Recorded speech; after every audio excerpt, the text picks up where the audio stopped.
నమస్తే అమ్మ. నమస్కారం. శ్రీకృష్ణ జన్మాష్టమి. ఎంతో మంది కృష్ణ భక్తులు ఉంటారు. ఎంతో మంది ఆయన జగద్గురు శ్రీకృష్ణుడు. అలాంటి శ్రీకృష్ణుని జన్మ గురించి చెప్పండి. కృష్ణం వందే జగద్గురు. చిన్నతనంలో మరి మీరు చదివారో లేదో నాకు తెలియదు, కానీ మేమందరం కూడా కృష్ణుడి తాలూకు చిన్న 1వ క్లాస్ పుస్తకంలోనో 2వ క్లాస్ పుస్తకంలోనో చేత వెన్న ముద్ద చెంగల్వ పూదండ బంగారు మొలతాడు పట్టుదట్టి సంధితాయతులు సరిమువ్వ గజ్జలు చిన్ని కృష్ణ నిన్ను చేరే కొలతు అనేటువంటి చిన్న దండకం. అది చిన్నతనంలో అసలు భగవంతుడు అంటే ఏమిటో తెలియని పరిస్థితిలో చదువుకుని నేర్చుకున్నటువంటి విషయము. అయితే జగద్గురువు జగత్పిత పరమాత్మ అయినటువంటి శ్రీకృష్ణ పరమాత్ముడు శ్రీకృష్ణుడిగా అవతరించడం, విష్ణుమూర్తి శ్రీ మహావిష్ణువు దశావతారాల్లో కృష్ణ అవతారం కూడా ఒకటి. అయితే ఆ కృష్ణుడిగా ఆయన అవతరించడానికి కారణము దుష్ట శిక్షణ శిష్ట రక్షణ మాత్రమే కాదు, భక్తి భావనలు మానవుల్లో ఈ సకల జీవరాశుల్లో కూడా ప్రేమతత్వము భక్తి తత్వము అలాగే మోక్షానికి మార్గాన్ని అన్వేషించాలి అనేటువంటి అంశాన్ని కూడా తెలియచెప్పడానికి ఈ జన్మ భగవంతుడు ఇచ్చినటువంటి వరము అని ప్రతి జీవి రియలైజ్ అవ్వడానికి శ్రీకృష్ణ పరమాత్ముడిగా శ్రీ మహావిష్ణువు అవతరించారు. అయితే ఆయన జన్మించిన రోజు కాబట్టి రోహిణీ నక్షత్రంలో దేవకి వసుదేవులకి 8వ సంతానంగా ఆయన పుట్టారు. అయితే దేవకి అన్నగారైనటువంటి కంస మహారాజు మీకు తెలిసిందే అందరికీ. అయినా ఈ సందర్భంగా మనం ఒకసారి మననం చేసుకోవడం అంటే తలుచుకోవడం అనేటువంటిది మన ధర్మము. ఆ కంస మహారాజు రాక్షస ప్రవృత్తి కలిగినటువంటి రాజు. ఆయన తన చెల్లెలికి పుట్టే అష్టమ గర్భంలో పుట్టేటువంటి పిల్లవాడు ఎవరైతే ఉంటాడో ఆ సంతానం వల్ల తన ప్రాణానికి హాని ఉంది అని తెలుసుకొని తన చెల్లెల్ని బావగారిని చెరసాల్లో బంధిస్తాడు.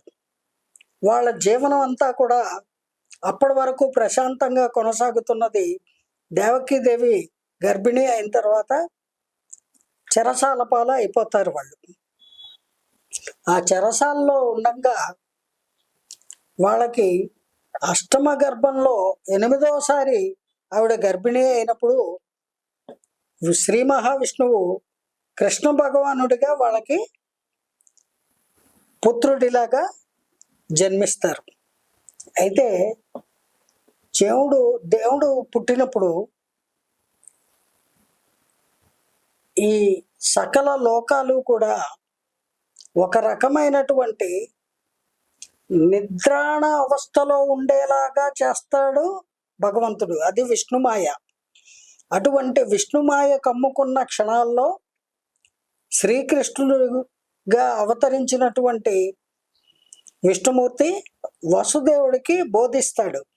నన్ను తీసుకొని వెళ్ళి యమునా నది దాటి వెళ్ళి ఆ నందుడికి యశోదకి ఒప్పజెప్పు, నేను అక్కడ పెరిగి పెద్దవాడయ్యాక తిరిగి మీ దగ్గరికి వస్తాను. ఈలోపు ఈ కంసుడికి బుద్ధి చెప్పడానికి ఇక్కడ నా మాయ చేత ఒక స్త్రీ శిశువుగా ఇక్కడ ఉంటుంది, మీరేమీ బెంగపడద్దు, నా ప్రాణాలకు వచ్చిన ముప్పు లేదు అంటే అప్పటి వరకు పుట్టిన బిడ్డలందరినీ కంసుడు చంపేస్తూ ఉంటాడు.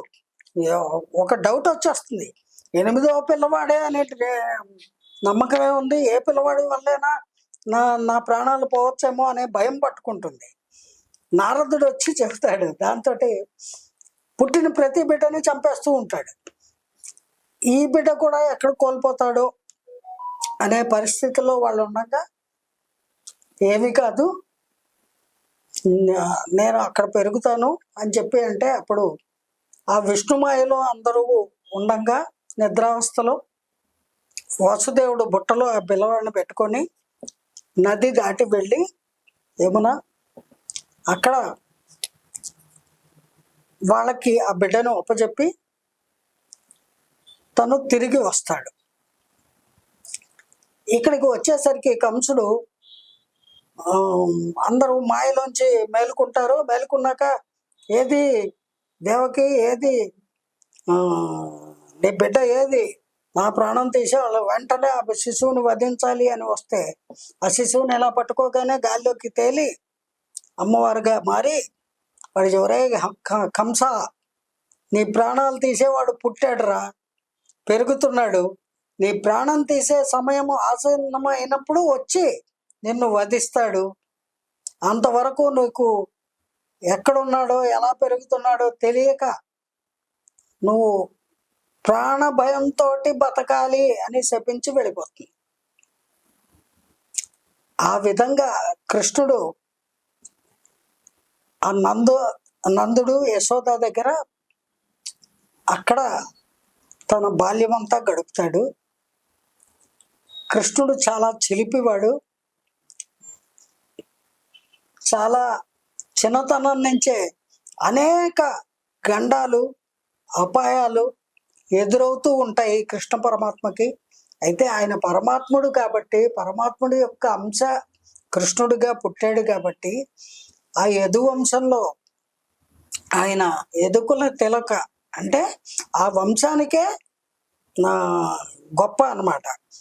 ఆయన అక్కడ ఉండి తన యొక్క లీలల్ని ఆ అందరికీ కూడా, ఆ గోప బాలలందరికీ,